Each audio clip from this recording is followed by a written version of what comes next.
The best microphone for streaming makes you sound like a professional. Not only does the best microphone sound crystal clear, but it's easy to use as well. You won't need an audio engineering degree to get the most from it. Just plug it in, turn it on, and you're good to start capturing your beautiful vocals.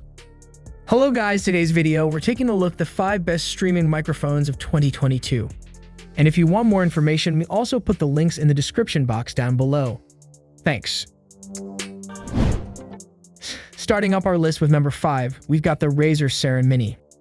The Razer Seiren Mini is one of those obnoxiously adorable pieces of hardware I instantly want to put on my desk. Its stylish design and color variety give the Mini the personality lacking in some of our other choices on this list. And it sounds great to boot. Much like the HyperX SoloCast, many features were stripped away from the Seiren Mini to keep the sound quality up and the cost down. There's no volume or gain dial. Hell, there isn't even a mute button. What the Mini lacks in features, it makes up in price and sound. The Seiren Mini's adorable pill-shaped design comes in your choice of black, mercury white, and quartz pink.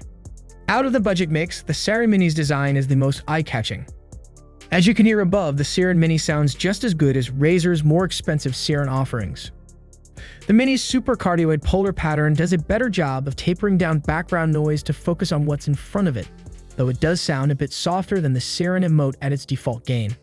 HyperX SoloCast sounds slightly better than the Mini, but not much, which is an impressive feat considering how much the SoloCast has impressed us. The Seiren Mini is a perfect entry for Razer's already reliable line of microphones. Its ultra-portable size and pricing gives streamers another good option for a budget microphone. The lack of mute control and some other quality-of-life features will take some getting used to for any more pro folks, but they'll be aiming their sights higher up the product stack anyways. Some people won't get over the fact that there's no mute button, and the proprietary micro USB is a bit of a pain. I would have loved to have seen a 5/8-inch thread adapter so that it'll mount on most boom arms too. Even so, the Seiren Mini is an excellent starter mic for budding podcasters and streamers. Next, with number 4, we've got the HyperX SoloCast. The HyperX SoloCast is the best of a slew of new budget-oriented microphones. This new breed delivers their more expensive sibling audio performance, prioritizing the sound over extensive feature sets for a frankly fantastic price. For less than $60, you're really paying for the portability and ease of use. As far as sound quality is concerned, you usually get what you pay for, but the HyperX SoloCast is hoping to prove that a microphone that's cheaper in price doesn't have to mean cheap sound. The HyperX SoloCast stands above some of the other high-end mics on the market because it gives us the audio chops of its pricier Quadcast as compatriot. That's a fantastic microphone in its own right, and we can bear losing the full list of features and range of polar patterns when we want an easy plug-and-play mic. When comparing the HyperX SoloCast and the Quadcast S, the sound quality is scarily similar when using cardioid mode across both. Both mics have a 20 Hz up to 20 kHz frequency response and a 16-bit sample rate, so the quality of sound is there if that's your chief concern. Unlike its namesake, the SoloCast has just the single cardioid polar pattern as opposed to the 4 that are offered on the Quadcast mix.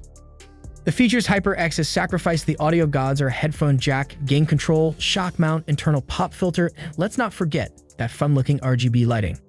All gone with the simplistic SoloCast. The gain control is particularly missed, as not being able to regulate the gain on the fly with the SoloCast is a pain since the mix sounded just a bit too hot out of the box. This means any changes you need to do have to be done on the software level in your streaming apps such as OBS or XSplit. But if you're just after higher quality audio and don't want to mess around with gain settings midstream, the SoloCast could be all the mic you need. Next up at number 3, we've got the Rode NT USB Mini.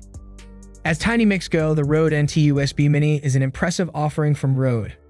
It takes everything from a premium mic and shrinks down to something more affordable, but still retains the top-tier audio quality we've come to know from Rode.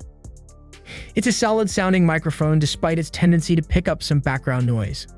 The $100 Rode microphone seems a bit unbelievable, but somehow it's a reality. If we compare the Rode NT USB years ago, the NT USB Mini somehow manages to shrink that mic down even further. Now it's a cute little recording cube, but it also offers some subtle, smart design improvements. The first thing you notice is that this thing is tiny, just 90mm wide and 141mm tall. Taking cues from other smaller mics like the Razer Seiren Mini, Rode has stripped a lot of the usual features you find in the standard mic for a more no-fuss, no-muss design approach. The Mini has a built-in pop filter to deal with your plosives and a neat little detachable magnetic stand that makes for easy traveling. The Rode NT Mini's digital mixer, Rode Connect, allows for up to 4 minutes to be plugged into a PC. It may not seem like a big deal, but most people would be shocked to know that trying to get multiple USB mics to work on a single computer is a nightmare. It often confuses your recording software, or worse, makes all the mics share the same track, which makes it nearly impossible to edit. That's great for podcasts or streams featuring multiple people, along with being a pretty handy tool for folks who hate dealing with messing with audio settings during a stream. Rode has always been known for its top-tier audio gear. It is often a strong recommendation for anyone looking to upgrade from semi-pro to pro streaming or podcasting status. The cost has always been a sticking point, however, since Rode's gear has always been traditionally skewed towards the serious prosumer. Overall, the Mini's $100 price makes it a good choice for anyone looking for a quality microphone that travels well and keeps its traditional Rode durability. At number 2, we've got the Blue Yeti X. There's a reason Blue microphones tend always to have a place on our list. The Blue Yeti X is a hybrid model of the Nano and the original Yeti, an amalgam of the better bits of both. Even as new microphones enter the space, the Yeti X continues to be a reliable recommendation for anyone looking for a great-sounding mic. The sturdy microphone now has an LED-lit front panel that usefully monitors your volume levels at a glance, and the sound quality remains top-notch.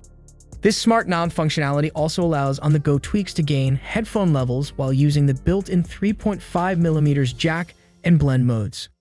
That means you can adjust how loud you are in your headphones, how loud you sound to others, and the volume of your headphones all from the front of the unit. On the back of the Yeti X, there's a single button that switches through the 4 pickup patterns on offer. There's cardioid for recording and streaming, omnidirectional for big calls with lots of people, bidirectional for 2-person podcasts, and stereo for.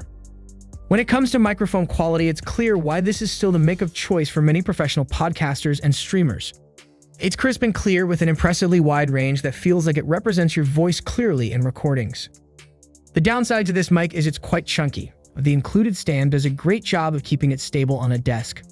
It also does okay at keeping vibrations from shooting through it and into the microphone, causing annoying feedback. Your best bet to reduce this further will be a boom arm with some form of suspension, however. Blue recently released a World of Warcraft Edition Yeti X as well, and it offers the same features as the Yeti X, except it's rocking a nice black with gold trim design along with some neat fantasy glyphs all over the mic. More importantly, it lets you choose to voice to various Warcraft races like gnomes, imps, and of course, orcs. In the end, if that's not your thing, you can find the Yeti X in a range of colors to suit most PC builds and desktops. The last product on our list is the Shure MV7 podcast microphone. If you're a musician or want your voice to sound the way it's meant to be heard, the MV7 is an easy recommendation if you don't mind reaching deep into your pocketbook. There are affordable mics on this list, but it is still absolutely true that if you want the best, you will have to pay for it. The USB Type-B micro and XLR connection will be the big draw for a lot of folks. It gives you the best of both worlds by providing the adaptability of XLR and the versatility of Type-B micro inputs for recording on the go with laptops and mobile devices.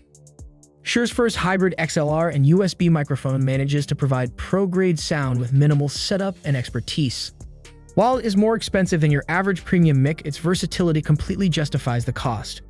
It's hands down one of the best microphones I've used for recording. The mic itself does an excellent job of isolating the voice while ignoring the loud hums of the desktop PC, air conditioner, and any other ambient nonsense which going on in the background. You will notice some pretty loud plosives, so it might be best to invest in a shield to block your breath from the mic or not have the mic directly in front of you when recording.